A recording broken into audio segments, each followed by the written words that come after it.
The thing about Thune is he's just can't help himself. He's honest. He said it'll depend on how intensely the White House and the president are interested, which is the most honest thing you could say. Another reconciliation package will happen if Trump wants it to.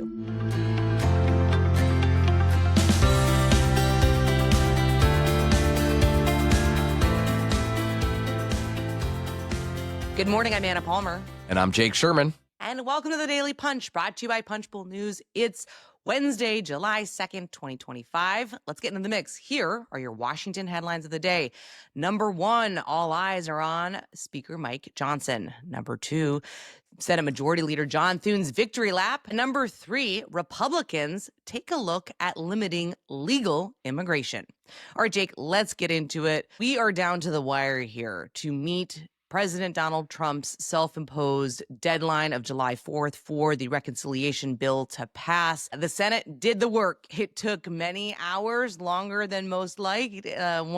It was inelegant, to say the least, but they got it across the finish line. And now we are in your territory. Speaker Mike Johnson, all eyes are on him. The argument that, just vote now because we got to keep this process going no longer passes muster. We are at the finish line. Yeah.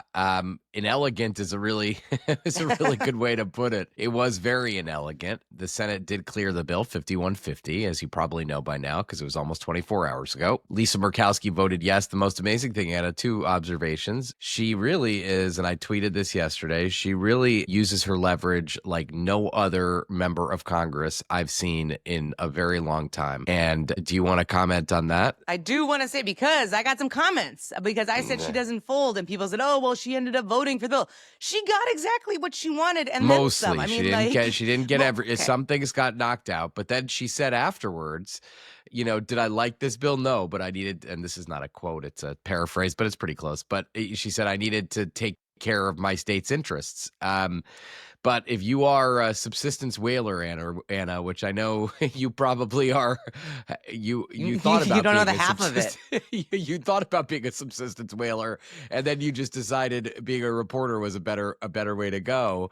But you have family in Alaska, right? So maybe I do have family in Alaska. I've been to Alaska. I have family there. But I just want to say, I don't think she folded. I think she actually used her position, as you were just saying, to great effect, frankly, and showcasing that when you're from one of those, a state that maybe most people don't think about a lot, or have very parochial issues that are specific to the region, I think she showed power and a real deftness for kind of forcing Senate leadership to take her concerns really seriously.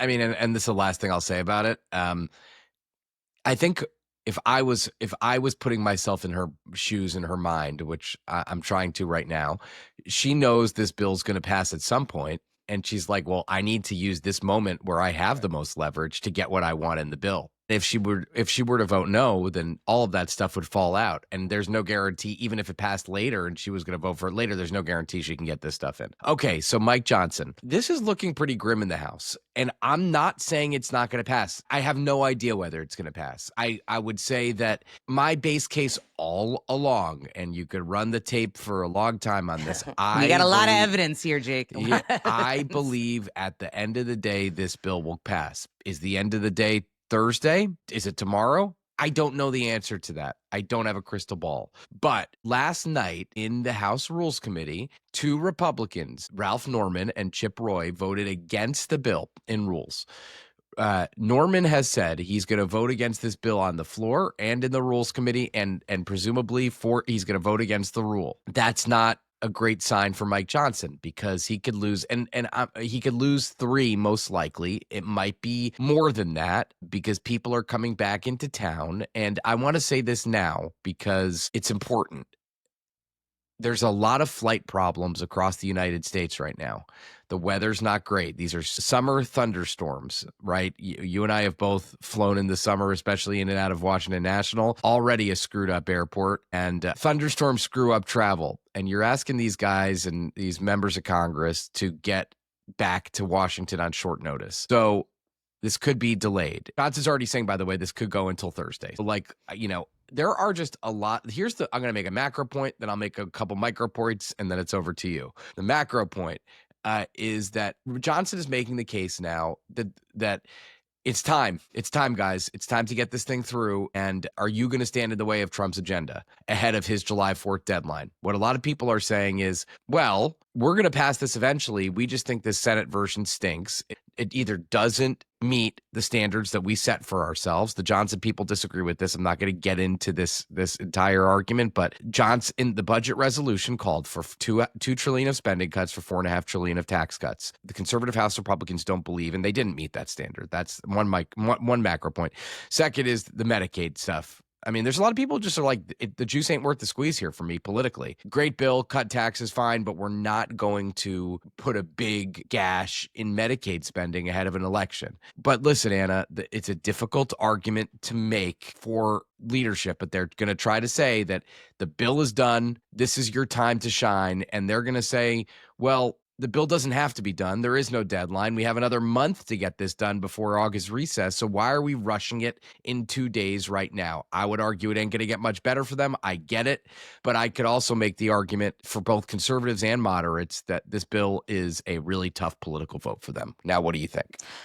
Yeah, I mean, I think you laid it out really well here. I mean, I think that there's two factions that we're watching very closely: the Freedom Caucus, the conservatives, and then kind of everybody else. The Big Mad Index, want to give a shout out to that. If you are following this very closely, trying to understand where people are at, who the people are who often say they're going to vote one way and flip later, we've kind of tracking that in real time. I personally have a hard time seeing a lot of these Republicans standing in the way under what will be massive pressure from President Donald Trump. And it won't be quiet. It won't be soft power. It will be a blunt instrument, typically on Really? social media. Trump use blunt instruments? To try to get what he wants done. And this is, make no mistake, this is his signature, the legislative agenda for his domestic priorities. The whole term. For the whole term. And whether they like it or not, I think it's going to be ugly. I think, it might even be more inelegant than the Senate process. But at the end of the day, I don't think this hanging out for a week or two. So then what happens? They're going to do a bunch of changes and punt it back to the Senate? I mean, that is also highly unrealistic. The Senate will say, cool, now pass our bill again. Cool ideas, but listen, they both get a say, and I do agree with you that first of all, any ping-ponging is dangerous, number one. Number two, entering a formal conference committee with like 25 chairs and a conference committee that every Republican's going to want to be on, it ain't going to be fun. So yeah, I think this is really tricky. And I just, given the numbers, I mean, you're starting off with one no, Tom Massey. It sounds like Norman's going to be a no. Brez keeps reminding me he's running for governor in South Carolina, most likely. So he's going to want Donald Trump's endorsement. He might not get it either way. I don't know I don't know where that stands. I don't have a good enough sense of the South Carolina political scene to know. And then Chip Roy, Andy Harris, all of these guys, Andy Biggs. I don't know. I don't know. I think I'm not doubting Johnson. I'm not doubting the Freedom Caucus. I'm just taking a position of I'm going to wait and see how this goes.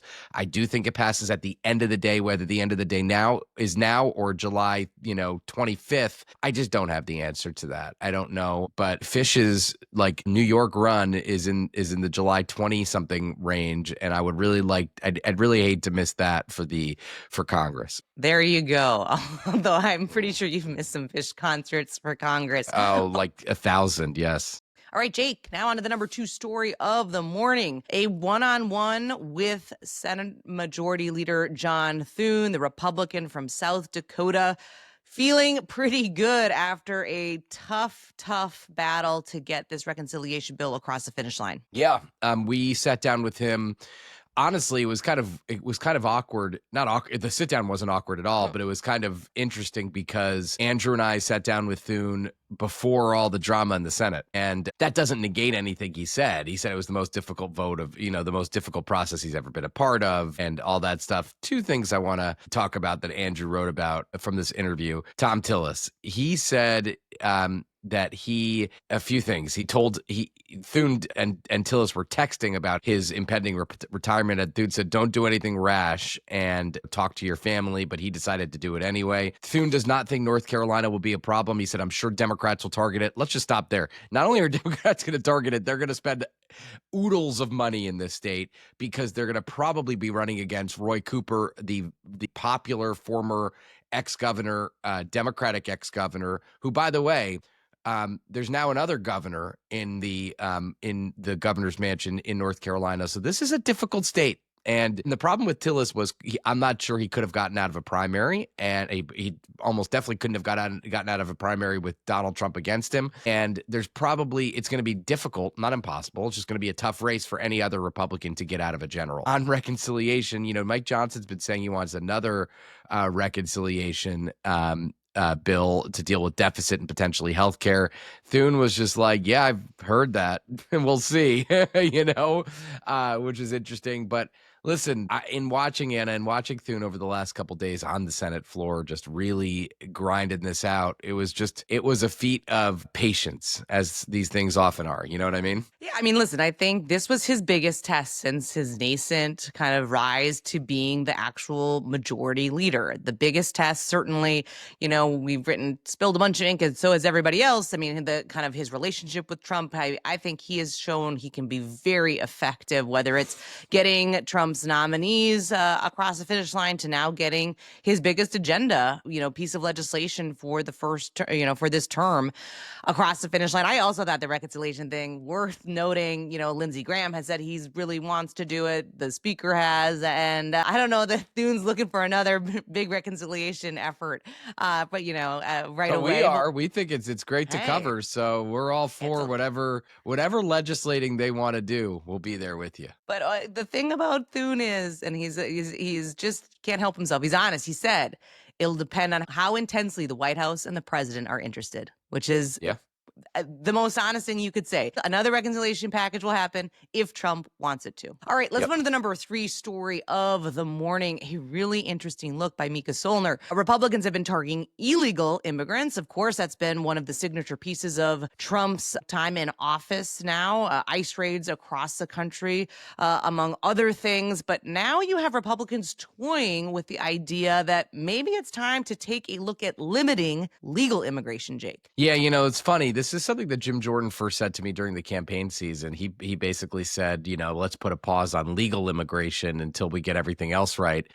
I'll say, as focused as Trump is on illegal immigration and securing the border and all that stuff, you don't really have a great sense of what he thinks on legal immigration. Like he says, we want more of it. He has this Trump gold card where you could basically buy your way into the United States. He has Capitol Hill House Republicans are very hard line on this topic. But I remember, I'm old enough, and you will too, Anna, remember that, every Republican, and Trump has said something like this, but every immigrant who comes to the U.S. to get an education should have a green card stapled to the back of their diploma. Obviously, figuratively, you don't want to staple something to someone's diploma, or I guess maybe you do, but they've been all over the place on this. And the truism is House Republicans are obviously much more hardline on immigration than almost anybody else, and certainly more clear than Trump has been on the topic. All right, we're going to leave it there. Thanks so much for listening. We appreciate it. If you like the Daily Punch, share it on social media. Tell your friends. It's the best place to find out about us. And of course, you can see us on video now. We have entered week 3, Jake, of Punchbowl News,